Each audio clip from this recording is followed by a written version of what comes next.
Bonsoir tout le monde, ici Monsieur Cacahuète et Zou. Aujourd'hui on est quel jour aujourd'hui? On est jeudi 15 août 2008-2024, il est déjà 23h08, c'est la miaou. Miaou, miaou le chat, non la mi-août. Bref. Alors, pour répondre à une question que vous posez il y a un petit moment, alors on n'a pas encore de nouvelles caméras, donc mais c'est toujours un projet. Donc c'est vrai que on est quand même en 2024 et la qualité de la vidéo est peut-être plus au niveau des standards.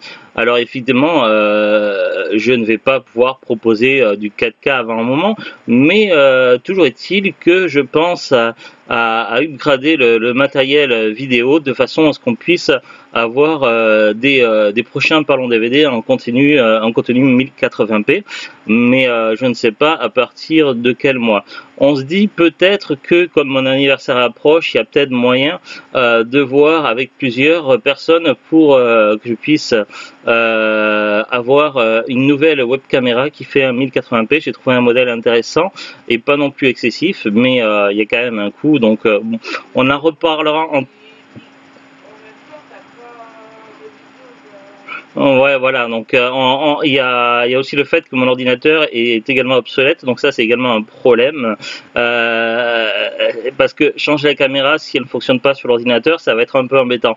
Bref, on va essayer de résoudre les problèmes les uns après les autres. Pour l'instant, l'objectif, ça va être la caméra, donc je peux pas vous dire à partir de quand la...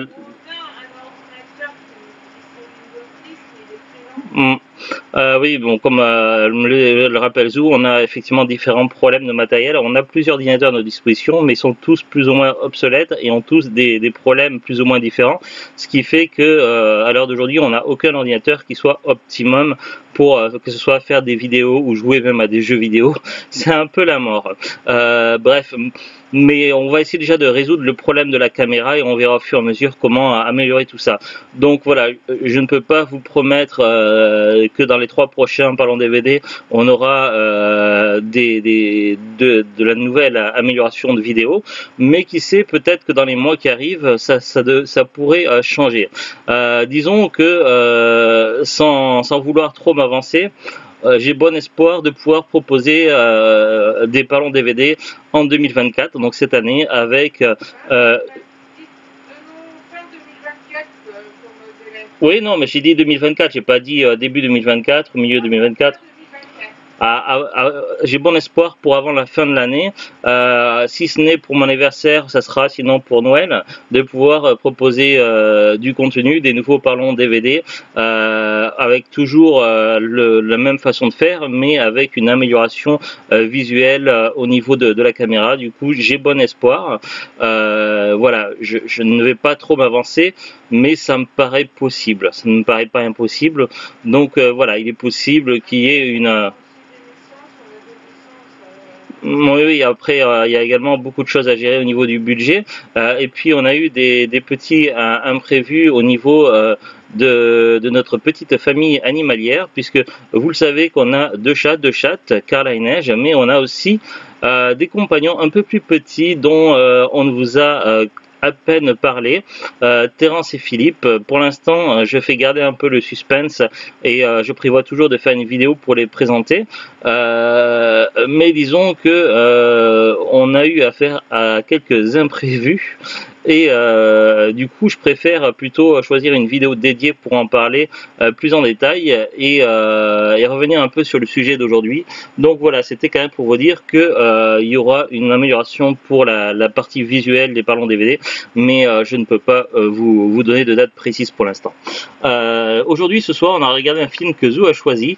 Le DVD, il s'agit de Philadelphia, avec Tom Hanks, Denzel Washington et d'autres acteurs. Alors, il s'agit d'un DVD qui nous a été offert par un de nos abonnés, alors, si je ne me trompe pas, je vérifie parce que j'avais noté sur mon fichier Excel, par Fabien. Donc voilà, Fabien, si tu es toujours avec nous, si tu te reconnais, ben on te remercie pour le DVD.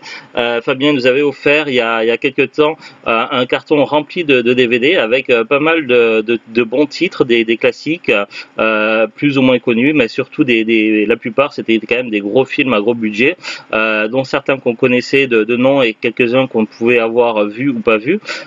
Et celui-là, ça en fait partie des films que Zou connaissait un peu, qu'elle avait déjà vu il y a longtemps, mais moi elle avait un VHS, mais moi je l'avais jamais vu. Je l'avais aperçu quelques fois dans les bacs à Noz, mais comme je connaissais pas le film et que j'avais pas vu de bande-annonce, c'était pas un film que j'avais acheté parce que je ne savais pas trop quoi en penser. Du coup, ça a été le moment de le découvrir. Alors ils nous disent 94, film à 2 Oscars, meilleur acteur, meilleure musique. De quoi ça parle Philadelphia? Évidemment, l'histoire du film se passe dans la ville de Philadelphie. C'est une ville ou un État, Philadelphie? C'est une ville, oui. Oui, alors la géographie, je suis pas super bon en géographie française. Alors la géographie américaine, c'est encore pire. Donc je tiens à m'excuser d'avance. Bref, donc l'histoire se passe en Philadelphie. Il y a évidemment des gens qui habitent dans cette ville, mais surtout deux avocats qui vont être les personnages principaux de l'histoire, bien qu'il y aura d'autres personnages plus ou moins principaux. Mais les deux personnages les plus principaux des principaux, on va dire, c'est ceux qui sont incarnés par Tom Hanks et Denzel Washington. Ils sont tous les deux avocats et ils se retrouvent confrontés dans une affaire dès le début du film, dans une même affaire mais dans des camps opposés. Ils vont s'affronter et puis après ils vont se perdre de vue. On va suivre ensuite avec le temps qui évolue donc ce qui se passe au niveau des deux personnes. Du côté de Denzel, donc après je me souviens plus des prénoms dans le film. Mais du côté de Denzel, donc lui, on voit sa famille qui s'agrandit avec une naissance, tout ça, et on voit qu'il lutte pour des situations plus ou moins désespérées. Il essaie de redresser les torts, tout ça, et il affronte les injustices. C'est un petit peu le domaine qu'il a choisi, parce qu'évidemment, il y a des domaines bien différents au niveau des avocats, et certains avocats qui se spécialisent dans différentes choses. Tandis que le cas de Tom Hanks, donc je donne le nom d'acteur parce que le nom de personnage, je n'ai pas réussi à le mémoriser. C'est pas qu'il soit pas mémorisable, c'est juste que j'ai déjà des problèmes de mémoire de base, donc c'est un peu compliqué tout ce qui est nom et puis certaines informations et également les dates. Bref, oui, oui. Alors, par contre, non, neige, on mange pas les oreilles des gens. Donc, on va voir ce qui va se passer au niveau de la carrière de Tom Hanks. Pour l'instant, tout lui réussit, sauf qu'à un moment donné, on va découvrir qu'il est atteint d'une maladie qui a l'air assez grave. C'est pas au début, c'est pas expressément dit ce qu'il a, mais on peut deviner que c'est quand même assez grave. Et il faut dire que l'histoire se passe dans les années 80, et il va s'avérer que ce personnage-là, donc cet avocat-là, ouais, mais l'histoire moi j'aurais pensé que l'histoire elle était plutôt dans le fin des années 80. Oui. Mais bref, donc pour situer un peu l'histoire. Mais donc on découvre après assez rapidement que finalement que cet avocat a été touché par le virus du sida, un virus qui n'était pas très connu à l'époque, et déjà il y avait pas mal de problèmes d'intolérance et de difficultés d'acceptation pour la communauté homosexuelle. On voit par exemple que le compagnon de Tom Hanks à ce moment-là, lorsqu'il est à l'hôpital, ils évitent de dire que c'est son compagnon et ils savent pas comment le qualifier, et du coup c'est vraiment un problème. Du coup, en fait, le problème c'est que finalement, au bout d'un moment, la maladie va être difficile à cacher. L'employeur va le découvrir. Et évidemment, l'avocat incarné par Tom Hanks va être licencié pour une raison qui semble prétextée, comme s'il avait été piégé, du moins c'est ce qu'il pense. Le problème c'est que à ce moment-là, ça va être compliqué pour lui de trouver un avocat qui va être prêt à le défendre et à porter son affaire en justice pour obtenir réparation. Évidemment, il va faire face à beaucoup de refus et à des visages plus ou moins que ce soit méprisants ou méfiants ou craintifs, jusqu'au jour où finalement il va entrer en contact avec son ancien adversaire joué par Denzel Washington.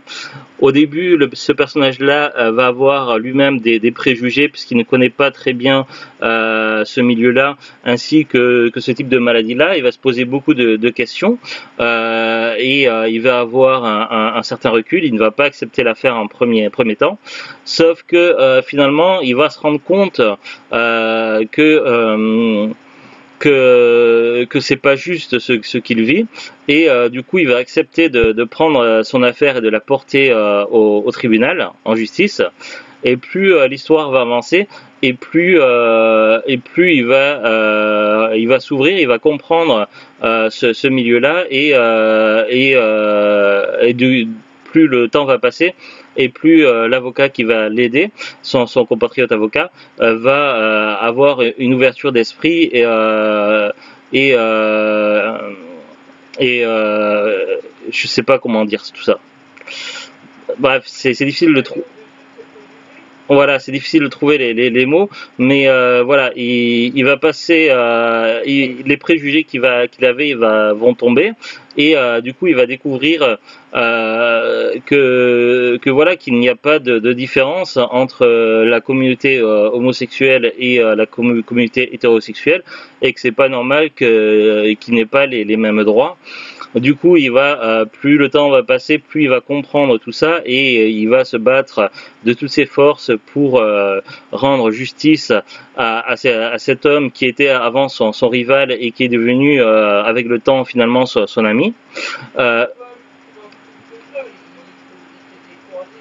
Oui, mais après ils vont devenir amis.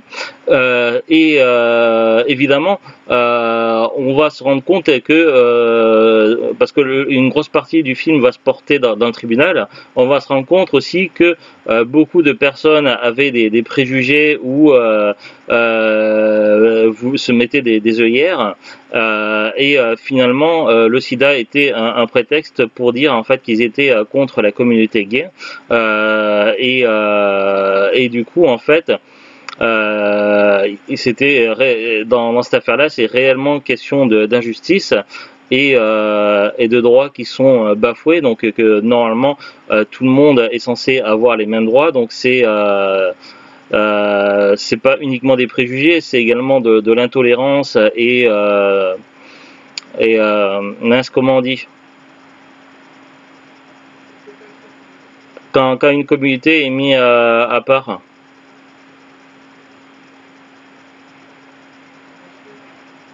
Tu dis quoi?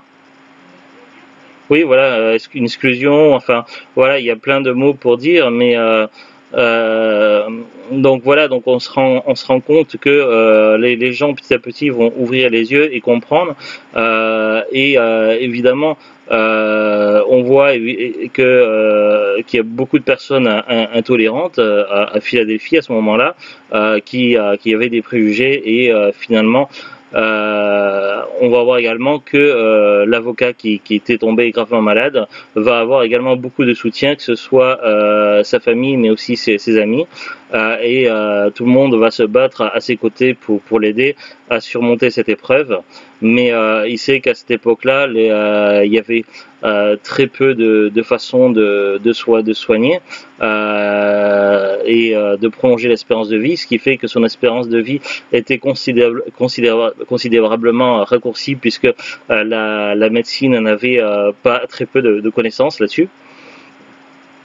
Et finalement, bref, c'est un combat sur un film qui peut être classé de film dramatique.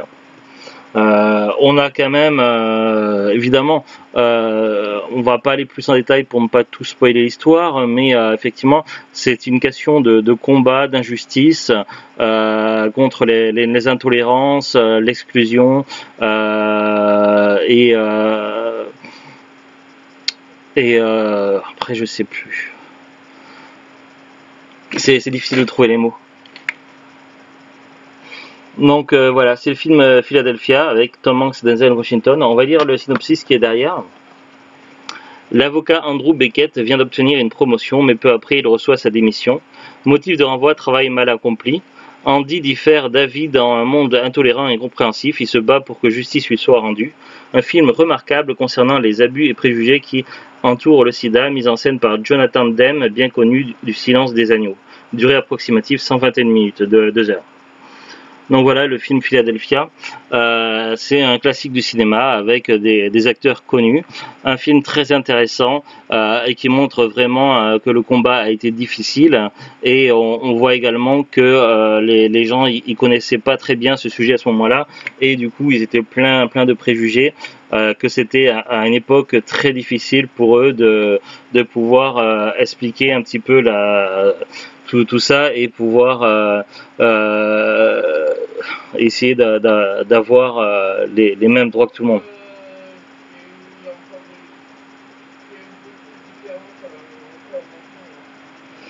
Il y a eu quand même, là on est en 2024, il y a eu quand même de l'évolution. Il y a eu quand même de l'évolution, mais c'est vrai qu'il y a toujours des problèmes d'intolérance, effectivement. On va regarder ensemble la fiche Wikipédia. Il y a des poils de chat qui vont partout sur le clavier. Alors, Philadelphia ou Philadelphie au Québec, film de procès américain réalisé par Jonathan Demme et sorti en 1993. Il s'agit du premier film hollywoodien traitant du sida, de l'homosexualité et de l'homophobie. Les rôles principaux sont joués par Tom Hanks et Denzel Washington. Le scénario écrit par Ron Niswaner est en partie inspiré de l'histoire de Geoffrey Bauer. Donc il y a quand même une inspiration sur le film. Alors c'est un film avec un scénario écrit librement, mais dont il y a quand même une inspiration sur l'histoire vraie de quelqu'un. Tom Hanks remporte son premier Oscar du meilleur acteur pour son rôle d'Andrew Beckett, alors que le titre Street of Philadelphia de Bruce Springsteen reçoit l'Oscar de la meilleure chanson originale en 1994, ainsi que le Grammy Award de la chanson de l'année en 1995. Niswaner est aussi nommé pour l'Oscar du meilleur scénario original, mais il perd face à Jane Campion pour la leçon de piano. Alors, niveau des informations, fiche technique, budget 26 millions de dollars US, c'est une estimation. Format couleur Technicolor, genre drame, film de procès, 125 minutes, sorti aux États-Unis le 23 décembre 1993, en France le 18 janvier 1994, classifié aux États-Unis PEGI 13, en France tout public, casting Tom Hanks, Denzel Washington, Jason Robards, Mary Steenburgen, Antonio Banderas, Ron Wouter, Robert Ridgely, Daniel Chapman, Charles Glenn, Joanne Woodward, Charles Napier, David Drake, Anna Dever-Smith, Bradley Whitford, Lisa Summerhour, Chandra Wilson, Karen Finlay, Paul Lazar, Catherine Witt, Roger Corman, Anne Dowd, John Bedford Lloyd, Robert Castle, Bill Howe, Warren Miller, Oba Babatunde, Tony Fitzpatrick, André B. Blake, Kenneth Hout, Harry Northup, Edward Randell, Julius Ewing et Anna Lisa, qui est une invitée non créditée. Après, ça parle, il y a des différents paragraphes sur la production, scénario, attribution des rôles, tournage. Je ne vais pas tout lire parce que sinon ça va être long. Accueil critique. Au niveau des notes, ils nous disent quoi? Rotten Tomatoes attribue 80% sur 54 critiques collectées et une moyenne de 6,7 sur 10.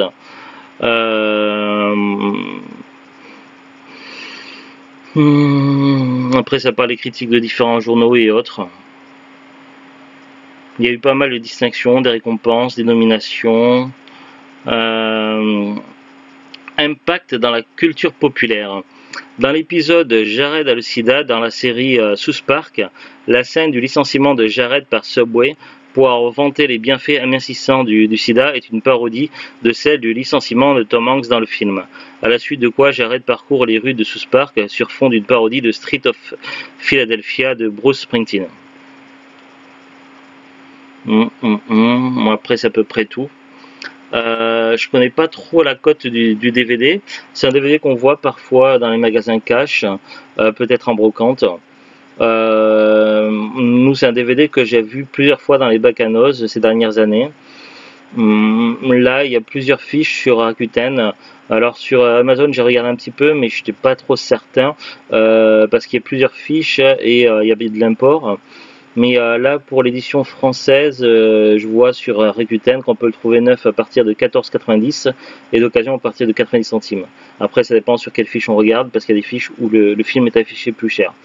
Du coup, j'ai pas une trop bonne estimation de la cote. Après, le film est également disponible en coffret avec d'autres films. Il y a un coffret Tom Hanks avec La Ligne Verte, Philadelphia et Sully, mais je crois qu'il existe d'autres coffrets aussi avec Philadelphia.